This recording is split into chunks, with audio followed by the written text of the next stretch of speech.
હોળીના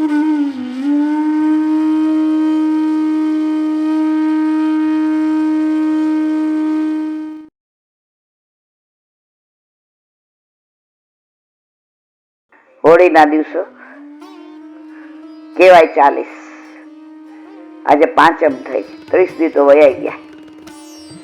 હવે છેલ્લો ભારે ખેલ આ 10 દિવસ અને પછી દ્વિતીય પાટોત્સવ. કેમ દ્વિતીય પાટોત્સવ, કેમ રાળ, એ આપણે છેલ્લે જ્યારે અઠવાડિયા પછી કુંજ એકાદશી વખતે બધું વિવરણ કરીશું. કાલે વૈષ્ણવના ઘરે આનંદ લીધો. આટલી ઉંમરે એ બા એ કે બીજું કઈ જોયું જ નથી. ઠાકોર છોકરાઓ નાના હતા, સવારે ઉઠીને નાઈને નીચે આવે એટલે દૂધ તૈયાર હોય. બેટા માળાજી કર્યા, શ્રી કૃષ્ણ શરણમ મના, અને છોકરાઓએ ના કર્યા હોય કે બા કરી લઉં, અને કર્યા હોય કે કરીને આવ્યા તો પછી દૂધ મળે. એના લીધે અત્યારે કે એ બા પછી એના દીકરાઓ અને એના ઘરે દીકરી, 4 પેઢી, પણ એટલા સ્વસ્થ કે મારા, એટલે મેં કીધું બા તમે તો બહુ સરસ સારી પેઢી લાગો, સરસ. તો મને કે હું દાસ કોનો છું તને ખબર છે? મારો સાવરિયો કેવો છે? મારા ઘરે ઠાકોરજી બિરાજે તો એને રાગભોગ શિંગાર ગમે તો એનો દાસ કેવો હોય? આટલી ઉંમરે તમે જુઓ, વાળ બાળ ઓળેલા, ચાંદલો ને પેલા મેચિંગ બ્લાઉઝ ને આન તેન બંગડી. અરે મારા વાલા, એ કે મારે કોના માટે કરવાનું છે? મારા અલૌકિક ધણી માટે. ભલે હવે મારા હાથ પગે થોડા, પણ મારા ઠાકોરજી મને રોજ ચરણ સ્પર્શ કરાવે છે. સખડી વર્ષો સુધી ધરી, હવે અનુકૂળતા નથી તો થોડો ક્રમ જેની આજ્ઞાથી ને એમના મુખમાં એમનો દીકરો સીએ, વોવે સીએ, દીકરાનો દીકરો સીએ, બધા આવી ગયા. હવે દીકરો ઓફિસ છોડીને ક્યારે આવે? જો પ્યોર એનામાં વૈષ્ણવતા હોય તો. હાલો, એ તો આવી ગયો. દીકરાની વોવે આવી ગઈ, દીકરાના દીકરાની વોવે આવી ગઈ. એ ક્યાંથી એને નાની દીકરી છે, રાધ્યા કે રાધે કે નામ ભૂલી ગઈ. ટીવીમાં જેવું તમારું મૂકીએ ને એટલે અમે કહીએ કોણ આવ્યું, એટલે આમ જોઈને કે જે તમને જય શ્રી કૃષ્ણ કરે.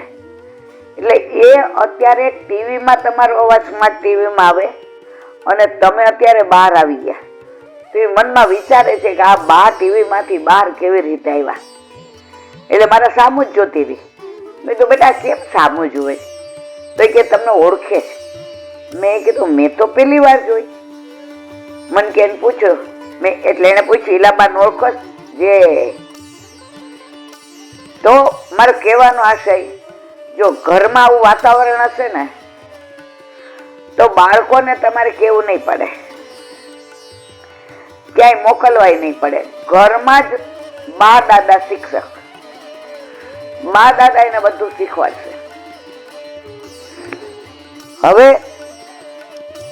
એમણે છોકરાઓ નાનપણથી જ સર્વોત્તમ ને યમનાષ્ટક ને શીખવાડ્યું હતું.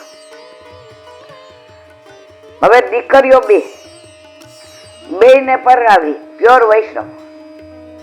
હવે એના છોકરાઓને એ લોકો પ્યોર વૈષ્ણવ જ કર્યા. તો તમે જુઓ, તમે જેવું તમે ઉપદેશ આપો ને તો બાળકો એવું નહીં કરે, પણ તમે જેવું કરશો ને એવું કરશે. આકાશ નાનો હતો, ન્યુમોનિયા થઈ ગયો હતો. હવે હોસ્પિટલમાં દાખલ કર્યો. એટલે બાટલા ચડે એટલે ઓલો જેવો બાટલાનો સોયો હોય એ જુએ ને, અને જે ચીસો પાડે આખું દવાખાનું માથે લે. ઓલી નર્સ થાકી જાય, ડોક્ટર. પછી હું કહું મને કરો, એટલે ઓલા લોકો સોયો અંદર નાખે નહીં, સોયો આમ રાખી અને ઓલી પટ્ટી આમ મારી દે. પછી હું કહું હવે મારા દીકાને કરો, મેં દીકરો હવે તું કરાવ, એટલે આમ કરે. એને જોયું કે બરાબર હોય ને તો મારી મમ્મી કરાવે. અને પછી એને 3 દિવસ ન્યુમોનિયા પારે હતો. ડોક્ટરે મૂંઝાયેલા જ હતા, પણ મારા વલ્લભ ઉપર મને વિશ્વાસ હતો. 3 દિવસ એને બાટલા ચડાવ્યા, ઇન્જેક્શનો દીધા. તમે જો તો બધું સોચીને તમે જોયું તો દડો થઈ ગયો હતો. પણ રોજ જે ઓલા ચડાવવા આવે ને હામું જુએ ને કકડાટ કરે. જેવા મને આમ મૂકે ને ઓલી પટ્ટી બાંધી દે એટલે પછી રાજી મને ચડાવી દે. મારે કહેવાનો આશય એ છે કે જેવું તમે કરશો ને એવું તમારા બાળક કરશે. કાલે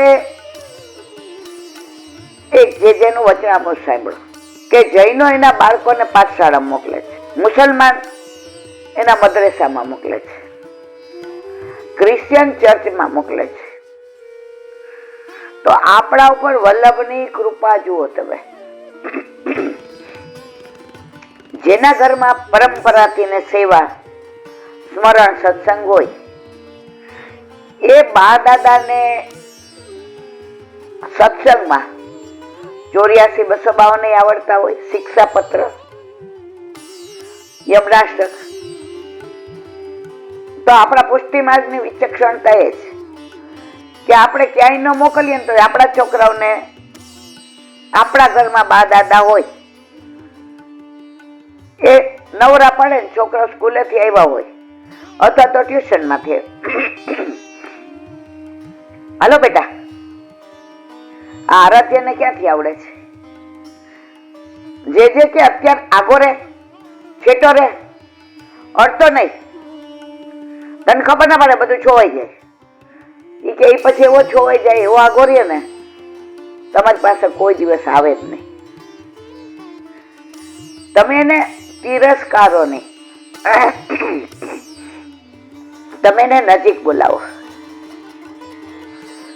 હવે જો આ આરાધ્યને ખબર છે કંઠેસરી કોને કહેવાય, કર્ણફૂલ કોને કહેવાય, તિલક, અલકાવલી, નુપુર, કટી બેખલા. કેમ?